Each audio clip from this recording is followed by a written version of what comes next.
Hello to all my friends and family, and welcome to Jim's 5 a.m. Club. As you can see, I'm down here at Circular Quay, and in the little park area here, there's a little segregated area with a beautiful double-decker bus, the Glenfiddich Whiskey Wanderer. How beautiful is that? Anyway, let's go on our little walk and talk and see where it leads us. So once again, welcome to Jim's 5 a.m. Club, and I'll be coming down here at 5 p.m. to have a nip of whiskey or two, or see whatever they've got on offer over here. But it's a wonderful location to just sit under an umbrella and just make the most of this magnificent Sydney summer day. So what are we going to talk about today? In my Facebook memory from last year, I had a memory pop up where I was driving home from work, and it was so smoky with the bushfires. It was so smoky that you couldn't see the harbour bridge from 100 metres away. It was that bad. So if we can all cast our mind back to 12 months ago, we were in the midst of the beginning of these bushfires, which seemed to burn for a number of days. So much so that I went to Greece for Christmas and New Year and came back, and the bushfires were still burning, and it was a terrible year in our history. But I just want to just talk about the bushfires, and more importantly about the publicity, or because we made world news all over the world. And I remember being in Greece and hearing a scientist talk about the tragedy of the bushfire, and claim that a billion so animals had perished in the bushfire. And this made headlines all over the world and caused tremendous concern and tremendous anxiety for young people, for children, for people who can't quite put these sorts of things into perspective. But when the alarm is raised by a person who claims to be a scientist, then what it does is it causes tremendous panic, and you have every man and their dog getting on the bandwagon, including Pink and other celebrities, talking about the billion so animals that perished in the Sydney bushfires. But for those who have a critical thinking ability, are able to look behind the numbers.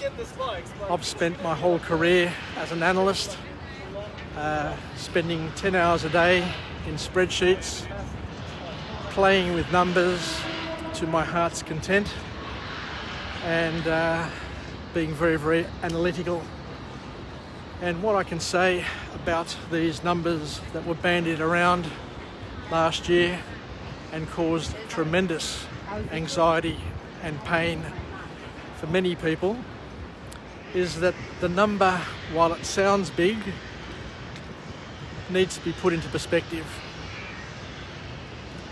Because of those billion or 2 billion, whatever the number is, of that number, 75% of that number was made up of reptiles and amphibians, so frogs, lizards, snakes, and things like that, which is a little bit deceiving because we can call those things animals as well, but to the untrained eye, to the untrained ear, to the young and vulnerable, when they hear 1 billion animals have died, of course their mind is going to go to koalas, to kangaroos, to rabbits, to you name it. They're going to think the absolute worst. But the reality is that the majority of those numbers were things like frogs and lizards. But I ask you a big question.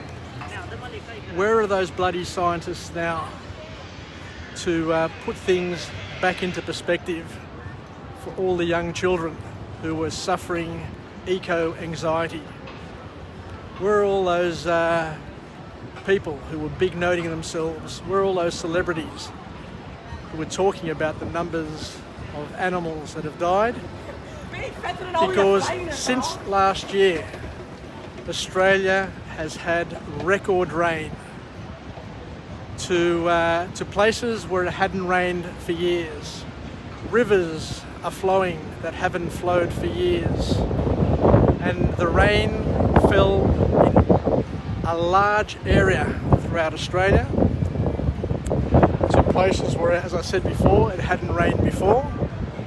But most importantly, it rained in places where we had the bushfires, but it also rained in a lot more areas.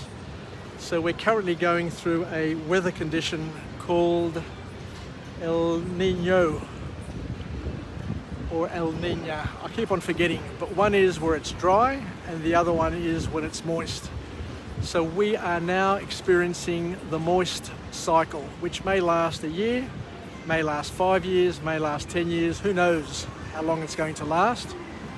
But it's not as bad this year as what it was last year, and it was all fairly well predictable to many people, especially the people of my generation who have lived many cycles over their lives, because we all know that Australia is an arid country and it has cycles of drought, flood, and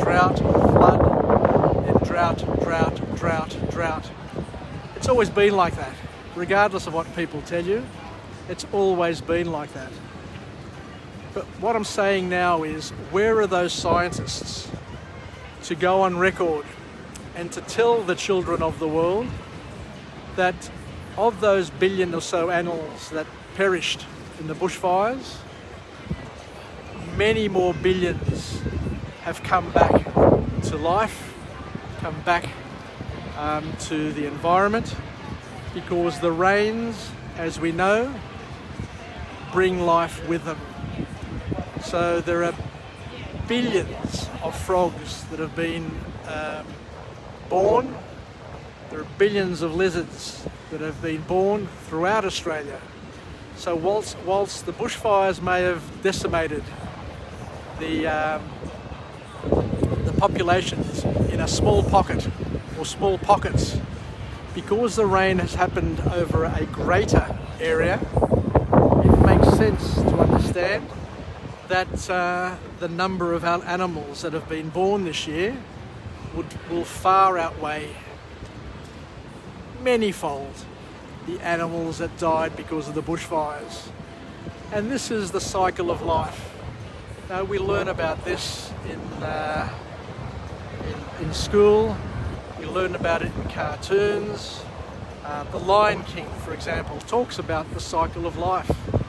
You know, there are times of devastation, but these times of devastation don't last forever. They're only temporary blimps on the surface. And we have good times. We have times of feast. You know, the climate ebbs and flows. We have good times, we have bad times. Just like with COVID-19, we've had a bad year, but the worst, I hope, and I expect, is well behind us. But the good thing is that because I'm on record, history will prove me either right or wrong, but we'll wait and see.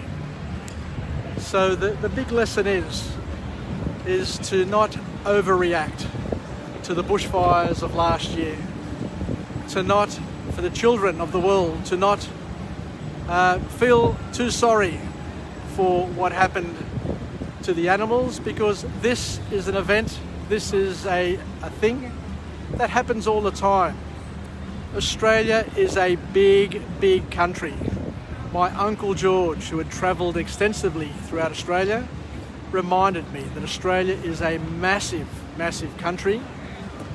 And just to put it into perspective, in any one year, Australia is being ravaged by bushfire all the time. Up to 500,000 square kilometres gets burnt every year, but you hardly hear about it. It's only in times when it comes closer to where people live that it becomes such a newsworthy item. Bushfires are a part of the Australian landscape. Always have been, always will be. So it doesn't matter what you do, you're not going to stop the bushfires.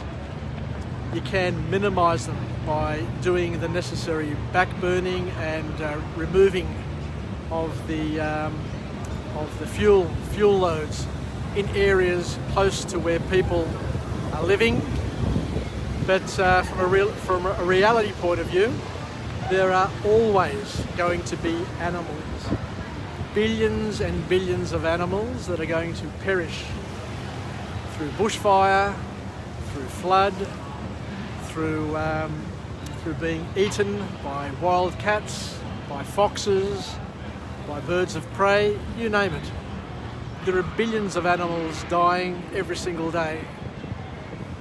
And if you want to be frank and put things into real perspective, you know, there are 25 million preborn babies that are aborted every year. But no children jump up and down and ask the question why. And yet, because a scientist said 1 billion animals had perished in the bushfires, and because it was a politically charged subject, all of a sudden every school child in Australia and in the world wants to get on the bandwagon and talk about it and express an opinion. As parents, I've said it time and time again, our job is to put things into perspective for young people and to be able to teach them through our wisdom, throughout the years that we've lived, and to tell them that there are certain things that, yes, they're a problem, but they're not a problem which are unique to their generation or to this year or last year. There's always going to be something happening in their lives to cause stress and distress, but the important thing is to live in hope and to know that the tough times, the bad times are only temporary. The best years are ahead of us, the best is yet to come, and to look forward with positive expectancy and not to over-worry, overthink and fret about things that A, you can't control, B, are natural in many respects, and C, won't change regardless of what you say and do. So let's finish off with the positive affirmation. I'm alive, I am well, and I feel absolutely great. To my friends and family, stay connected, stay relevant. And to the children of Australia, don't over-worry about things that are not worth worrying about. And to know that while the scientists were saying that 1 billion or so animals perished last year, Uncle Jim is here to tell you, Uncle Jim the analyst, the free thinker, the clear thinker, is here to put it into perspective and tell you that with the current weather patterns that we have, with the rains that we've experienced, there are going to be many billions of new animals being born and indulging and living a life in a moister, in a more pleasant environment. And it will dry again, and we'll have fires again, and we'll have floods again, and you name it, we're going to have it. because our climate is variable. Just like those clouds up there, here now, in an hour they may have disappeared and we may have a blue sky. Tomorrow it may be raining. The day after that it may be a thunderstorm. We may have a cold snap come through. It may be windy. Who knows? It's the variability of our lives that make it interesting. And God made our lives variable and different so we can enjoy it. Otherwise, if it was the same every single day, you'd get bloody sick of it. So thank you very much for joining me on this special edition of Jim's 5am Club. I thought it pertinent to raise this topic, even though it's controversial, and I'll have people sending me shitograms as usual on these topics when we raise them. But that's my opinion, that's my small, insignificant opinion, which I've sat and thought about, I've researched, and it's my view as of today. Take care everybody, yasas, and we'll chat again from Jim's 5am Club, where I'll come to you from another location with another message to helpfully get us thinking and putting things into perspective, and at least putting us onto a path of growth, development and empowerment. Yasas, bye for now, and until we chat again, stay well, stay safe, and enjoy your day, because a day like today, this particular day, will never ever come back to us. So what you achieve today is a day that you will always have something to remember. Bye for now from Jim's 5am Club.